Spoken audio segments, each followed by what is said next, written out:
பொது இடத்தில் மாடுகளை வெட்ட தடை விதித்த உத்தரவுக்கு இடைக்கால தடை விதித்திருக்கிறது உச்சநீதிமன்றம். இதனுடைய விவரங்களை செய்தியாளர் வெங்கடேசன் வழங்க கேட்கலாம்.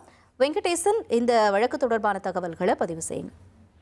வணக்கம். கோவையைச் சேர்ந்த இந்து மக்கள் கட்சியின் இளைஞர் அணி பொதுச் செயலாளர் சூரிய பிரசாந்த் என்பவர் சென்னை உயர்நீதிமன்றத்தில் ஒரு ரிட் மனுவை தாக்கல் செய்திருந்தார். அதில் பக்ரீத் பண்டிகை கொண்டாடப்படுவதை முன்னிட்டு கோவை துடியலூர் சந்தை, ரத்தனபுரி மசூதி, உக்கடம், செல்வபுரம், கள்ளமேடு, குனியாமுத்தூர் ஆகிய உள்ளிட்ட பகுதிகளில் சட்டவிரோதமாக பொது இடங்களில் மாடுகள் வெட்டப்பட உள்ளதாகவும், அந்த பொது இடங்களில் மாடுகளை வெட்டுவதற்கு சட்டவிரோதம் என்றும் இது குறித்து உரிய புகார் அளித்தும் நடவடிக்கை எடுக்கவில்லை. எனவே இந்த விவகாரம் தொடர்பாக உரிய உத்தரவு பிறப்பிக்க கோரினார். இந்த மனுவை விசாரித்த சென்னை உயர்நீதிமன்ற நீதிபதிகள் G R Swaminathan, V Lakshmi Narayanan அடங்கிய அமர்வு இந்த விவகாரத்தில் ஏற்கனவே 1976ஆம் ஆண்டு பசுவதை தடை செய்து தமிழக அரசு அரசாணை பிறப்பித்துள்ளதை சுட்டிக்காட்டி நகராட்சி மற்றும் உள்ளாட்சி அமைப்புகள் விதிகளுக்கு அனுமதிக்கப்பட்ட இடங்களில் மட்டுமே மாடுகளை வெட்ட வேண்டும் என்று கூறியுள்ளதையும் சுட்டிக்காட்டினர்.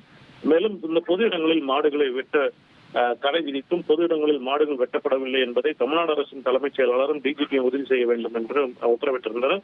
இந்நிலையில்தான் இந்த உத்தரவுக்கு எதிராக உச்சநீதிமன்றத்தில் வழக்கறிஞர் ஜெயஸ்ரீ நரசிம்மன் தாக்கல் செய்த மனுவை உச்சநீதிமன்ற நீதிபதிகள் விக்ரம்நாத், சந்தீப் மேத்தா ஆகியோர் அடங்கிய அமர்வு விசாரித்தது. தமிழ்நாடு அரசின் சார்பில் மூத்த வழக்கறிஞர் அபிஷேக் மனு சிங்வி முன்வைத்த வாதத்தை ஏற்ற உச்சநீதிமன்றம் இந்த உயர்நீதிமன்ற தடைக்கு உத்தரவிட்டனர்.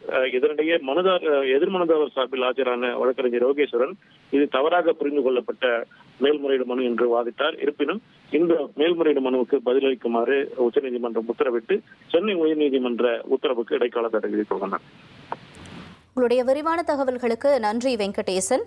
பொது இடங்கள்ல மாடுகளை வெட்டுறதுக்கு நீதிமன்றம் தடை விதித்திருந்த நிலையில இதற்கு இடைக்கால தடை விதித்திருக்கிறது உச்சநீதிமன்றம். விவரங்களை செய்தியாளர் வெங்கடேசன் விவரிக்க நாம கேட்டோம். இனி செல்லும் இடமெல்லாம் செய்தி. தந்தி டிவியின் வாட்ஸ்அப் சேனலை ஃபாலோ பண்ணினா செல்ல இருக்கும் இடமெல்லாம் செய்தி. இதோ QR கோட் இப்பவே ஸ்கேன் பண்ணுங்க, ஃபாலோ பண்ணுங்க.